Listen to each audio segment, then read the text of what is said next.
doing research on upcoming budget devices, I realize a lot of people think that the prices have gotten out of hand, and if you're one of those people, then you should take a look at our channel sponsor New, as they just released the B30 Pro. For the price, you get good performance with the MediaTek 7050 processor, a vibrant 6.7-inch AMOLED display, and a 108 megapixel main sensor, plus a ton more, all at the $300 price point. To me, $300 is definitely in budget territory, and as I mentioned, there is a lot of value here. Starting with the design, I'd say it's quite close to most standard Android devices of the past few years. To me, it shares a lot of similarities with recent OnePlus or older Samsung devices, with that waterfall-style curved display on the front and frosted Gorilla Glass on the back that has this bluish-greenish hue depending on the lighting. As mentioned earlier, the screen is a 6.7-inch Full HD Plus AMOLED display, which is plenty sharp and vibrant for anything I've wanted to do, like content consumption or social media usage,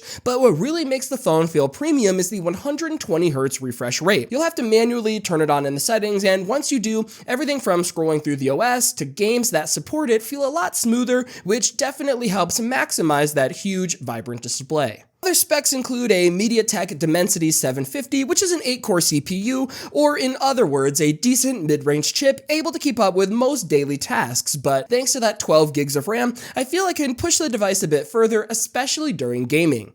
Recently, I got a Backbone controller, so I feel like playing a lot more lately, and games like COD Mobile, Dead Cells, and Diablo Immortal ran surprisingly well for a $300 device. Not to mention, the phone does come with 256 gigs of base storage, so I could download all the extra assets and expansions with room to spare, which is something that feels very limited on 128GB devices. Looking at the software, I'm surprised with how clean the OS is here. Typically on budget devices, I feel they include a lot of extra bloat, but here we have a pretty much stock version of Android with a handful of extra software features. There's edge lighting that produces a subtle glow on the edges of your screen whenever you get a notification, status bar extension to hide the camera cutout if you prefer. In the display settings, there's a surprising amount of flexibility for color temperature, and for customization, you have a few alternate always-on display options alongside a quick apps panel that plays well with the curved screen. Other than that, we have a very clean, bare-bones version of Android, which I do like, especially for a budget device. There's no duplicate apps or additional bloatware except for a small handful, like an FM radio app,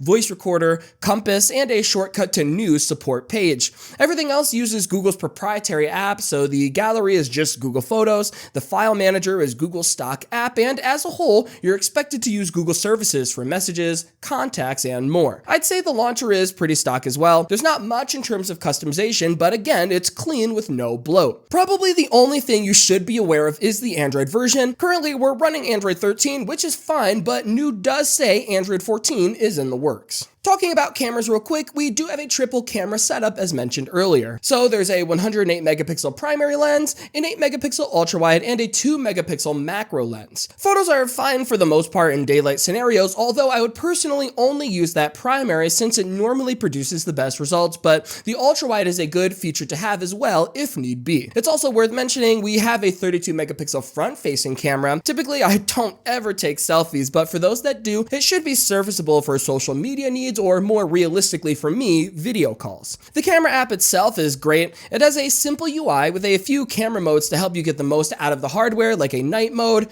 a pro mode where you can manually tweak your focus, ISO, shutter speed, and more, plus a 108 megapixel mode so you can take advantage of the full resolution. Lastly, before we get out of here, there are a few smaller items I didn't get a chance to mention yet. Instead of a side-mounted fingerprint scanner like last year's device, New upgraded to an in-display fingerprint scanner. For battery life, we have a 5,000 mAh battery, which can easily last the whole day with light to moderate usage, but what I truly appreciate is the support for 30-watt fast charging with an included brick in the box. I'm not sure of the official number, but in my experience, I've gotten about 40% charge in 30 minutes, which is plenty fast at this price range. There's also Wi-Fi 6 for low latency connection, NFC for Google Pay on the go, and dual SIM support if you need the extra coverage. Overall, for $300, I'd say this is worth a look for those that are really trying to maximize their dollar. These days, there are a lot of options on the market, but if a big display, huge storage size, good gaming performance, and a bloat-free experience at a low price are important to you, then I would at least consider the new B30 Pro when searching for potential options. It can handle most average consumer tasks pretty well, and for $300, it's a good value for your dollar. If you want to learn more about the new B30 Pro, I will leave a link in the description. At the time of this recording, they are offering a discount that knocks $30 off the total price, so if you're interested, again, link will be in the description. Huge thanks to New for sponsoring this 9 to 5 Google video, and I'll see you in the next one.